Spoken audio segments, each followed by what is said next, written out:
മലയാളി ഗസൽ എന്ന വാക്ക് പരിചയപ്പെട്ടത് ഒരുപക്ഷെ സംഗീതത്തിലൂടെ ആയിരിക്കും. മെഹദി ഹസൻ, അനൂപ് ജലോട്ട, ഗുലാം അലി, പങ്കജ് ഉദാസ്, ജഗ്ജീത് സിംഗ് എന്നിങ്ങനെ പല ആളുകളിലൂടെ ഗസലിലേക്ക് വന്നു ചേർന്ന ആളുകൾ ഉണ്ടായിരിക്കാം. വളരെ സ്ലോ പേസിൽ പോകുന്ന ഒരു മെലഡി, അതാണ് ഗസലിനെ കുറിച്ച് ആളുകൾ പൊതുവെ ധരിച്ചു വെച്ചിട്ടുണ്ടായിരുന്ന ധാരണ. എന്നാൽ അതൊരു കാവ്യശാഖയാണ് എന്ന് തിരിച്ചറിവ് കിട്ടുന്നത് യഥാർത്ഥത്തിൽ സംഗീതത്തിലൂടെ ഇതിലേക്ക് കടന്നു വന്നതിന് ശേഷമാണ്. ഗസലിൻ്റെ പ്രത്യേകതകളെക്കുറിച്ച് നമ്മൾ നേരത്തെ സംസാരിച്ചിട്ടുണ്ട്. അവയ്ക്ക് ഒരേ മീറ്റർ ആയിരിക്കും, ഒരേ ആവർത്തന വാക്കുകൾ കൊണ്ട് അവസാനിക്കുന്നതായിരിക്കും ഓരോ ഈരടിയും.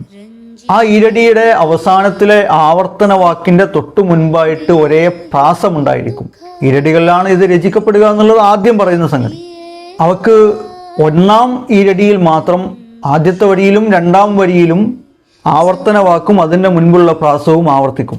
പിന്നീടുള്ള വരികളിലൊക്കെ, പിന്നീടുള്ള ഈരടികളിലൊക്കെ ആവർത്തന വാക്കും ആ പ്രാസവും കടന്നു വരുന്നത് രണ്ടാം വരിയിൽ മാത്രമായിരിക്കും. പിന്നീട് ഏറ്റവും അവസാനം കവി തൻ്റെ പേരുകൂടെ പ്രതിപാദിച്ചുകൊണ്ടൊരു ഈരടി രചിക്കും. ആ ഈരടി അതിൻ്റെ മക്ത എന്നറിയപ്പെടും. ഇതൊക്കെയാണ് നമ്മൾ മനസ്സിലാക്കിയിട്ടുള്ളൊരു സംഗതി. ഗസലിൻ്റെ ഈ പ്രത്യേകതകൾ പലപ്പോഴും ചില അത്ഭുതകരമായ സംഭവങ്ങളിലേക്ക് നീങ്ങിയിട്ടുണ്ട്. ഒരേ മീറ്ററിൽ, ഒരേ ബഹറിൽ, ഒരേ റദീഫും കാഫിയും ഉപയോഗിച്ചുകൊണ്ട് പല ആളുകൾക്കും പല ഗസലുകൾ എഴുതാൻ സാധിക്കും.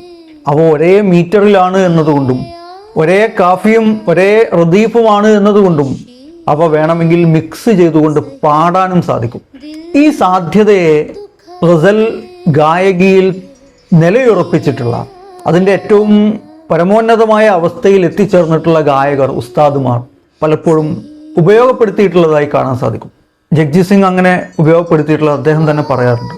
ആപ്കോ ദേഖ് കർ ദേഖ്താ രഹ് ഗയാ എന്ന് തുടങ്ങുന്ന ആ ഗസലിൻ്റെ ഒന്നാമത്തെ ഈരടി അവതരിപ്പിച്ചതിന് ശേഷം അദ്ദേഹം പറയും, ഇസി ബഹർ മേ വസീം ബറേൽവി സാബ് കി ഏക് ഖൂബ്സൂരത്ത് ഗസൽ ഹെ എന്ന് പറഞ്ഞിട്ട് ആത്തെ ആത്തെ മെരാ നാം സാ രഹ് ഗയാ. ഇത് രണ്ട് ഗസലാണ് യഥാർത്ഥം.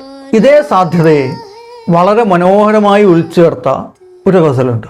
നമ്മളത് രഞ്ജിഷ് ഹി സഹി ദിൽഹി ദുഖാനെ കേലിയെ ആ എന്ന് തുടങ്ങുന്ന ഗസലിൻ്റെ ഭാഗമായി മനസ്സിലാക്കിയിട്ടുള്ള രണ്ട് ഈരടികൾ.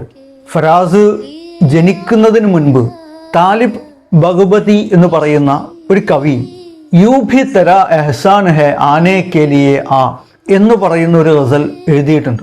രഞ്ജിഷ് ഹി സഹി ദിൽഹി ദുഖാനെ കേലിയെ ആ എന്ന് പറയുന്ന ഗസലിൻ്റെ അതേ മീറ്ററിലാണ് അത് എഴുതിയിട്ടുള്ളത്.